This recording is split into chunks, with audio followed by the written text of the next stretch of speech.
What is poppin' YouTube? The trade deadline is just around the corner, so we're bringing you some buy, sell players for this week. So the first player that I would be trying to target this week is Jonathan Taylor. We have Jonathan Taylor as a top 5 running back rest of season. Jonathan Taylor this last week. It was an okay week, but these last few weeks have just not been quite the Jonathan Taylor-like production that we've wanted. Now, we still have Jonathan Taylor as a top 5 running back rest of season, but when we're looking at the most exciting part about what has been happening with Jonathan Taylor has been his snap share. Last week, he had over a 70% snap share, but only 69 yards, and that's both with rushing and receiving. 17.9 fantasy points, but really what bailed him out last week was his receptions, where he had 5 total receptions. So he's getting the receptions, which is great. We need to see more productivity for my man, Jonathan Taylor. Now, what are some deals that I would be looking to do for Jonathan Taylor if I could? I would be trading DeAndre Swift for Jonathan Taylor. I would be trading Tony Pollard for Jonathan Taylor. I would be trading DeAndre Swift, David Montgomery, Saquon Barkley, Tony Pollard. Give me Jonathan Taylor for all of those guys. We are going big or we are going home. That is the rule that we are currently doing. But give me some Jonathan Taylor. My second guy you must be trading for right now, and I do think he's kind of a buy low, is David Montgomery. Compared to where he was priced a few weeks ago, I think a lot of people are scared about what's going to happen this week with Jahmyr Gibbs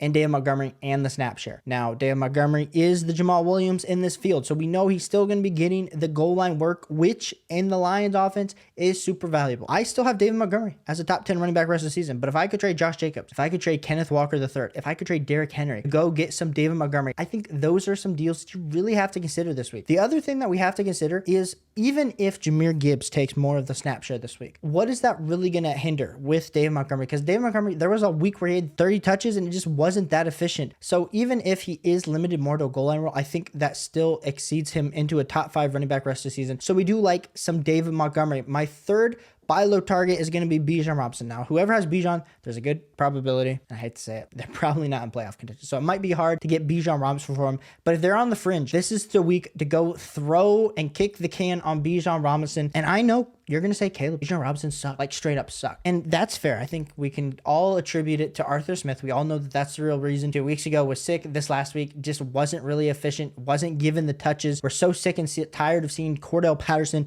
and Tyler Algier trot their butt out there, get these mediocre touches when we know Bijan Robinson has electricity when he touches the ball. Who am I willing to trade for Bijan Robinson? I mean, we're not trading any of the top 5 guys. CMC, ETN, Breece Hall, Austin Eckler, Jonathan Taylor. You are staying put. I'm not trading you for Bijan Robinson. But if I have Tony Pollard, if I have Saquon Barkley, if I have DeAndre Swift, those are all guys. See you tomorrow. Give me Bijan Robinson in the absolute upside. Because at the end of the day, folks, if we're on the fringe, if our team were like, man, we need something to juice our chances at the playoffs and to make a chip, Bijan Robinson is that type of electricity. He is an infinity stone from Avengers Endgame that if you get it and it goes off, boom, you're Thanos. My next trade for target is going to be Puka Nacua. Puka Nacua's had 2 back-to-back down weeks. They just signed Carson Wentz here today. So that just means it's going to be at least Matthew Stafford or Carson Wentz, which should be better than what we saw this last week for Puka Nacua and those targets. But like I said, if I can trade DJ Moore, DK Metcalf, and Amari Cooper and go get some Puka Nacua, which is a top 10 wide receiver for me rest of the season, I know Cooper Kupp and Puka Nacua haven't looked good. But I feel a lot more confident. I still have Cooper Kupp above Puka Nacua rest of the season, but Puka Nacua has had a little bit more steady floor. So we do like some Puka Nacua. So go try to see if you can trade for him. This is another great asset to go try to trade for. My next wide receiver, you should go buy low or sell high, however you want to view it. It's going to be T. Higgins. He had an absolute monster day this last week. And for all of you T. Higgins owners, he's been in like every buy low video I put out this year. So come on, give me some love.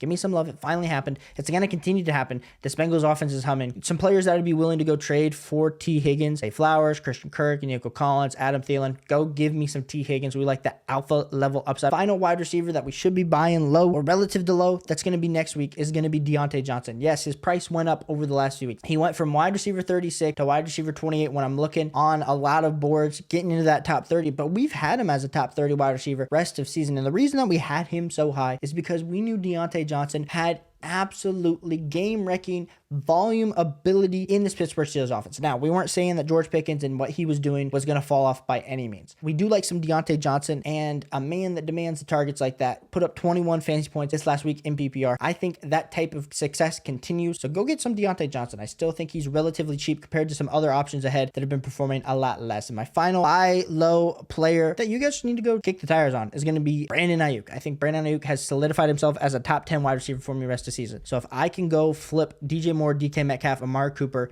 Devontae Smith, and go get Brandon Aiyuk, those are moves that I'm looking to make. Brandon Aiyuk in the San Francisco 49ers, absolute alpha dog. And let's be clear, buy lows, it's relative, all relative to your league. But the thing is, I still think if you pay even fair market price today, I still think you're going to look at that in a few weeks and look at that as buy low. Now, let's get to some sell highs. And it's hard because at this point, there's a lot of guys that you could maybe flip. You're not going to be able to flip Rachaad White and go get Bijan Robinson. If you can, go do it because those are the moves that win you some chips. But I don't think you're going to be able to do those type of sell high type candidates. So I really, this week, only really have one sell for you. And that one sell is going to be Gus Edwards. Gus Edwards, what a week he had 2 weeks ago when he was the absolute RB3 on the week for fantasy football. Now, Keaton Mitchell comes out and has himself a day. Looks electric. Justice Hill has a day. I just think this backfield is turning out to be the committee that it always tends to be in Baltimore. We haven't seen an elite level bell cow in Baltimore in quite a long time. I mean, it might go back all the way to Ray Rice. You could say J.K. Dobbins had a few weeks of bell cow status. Sure. Keaton Mitchell, we are excited to see what he does, and he was a popular waiver wire pickup this week. But Gus Edwards, you need to go kick the tires and see what you can get out for Gus Edwards. I think it's going to be like, could I flip Gus Edwards for James Conner, Brian Robinson, Kyron Williams? I mean, those are the guys that you're going to have to flip them for. And I know it might not feel sexy in the moment, but you need to go kick the tires and try to flip them. And my last and final guy that you need to be trying to flip is Raheem Mostert. We have loved Mr. Raheem Mostert,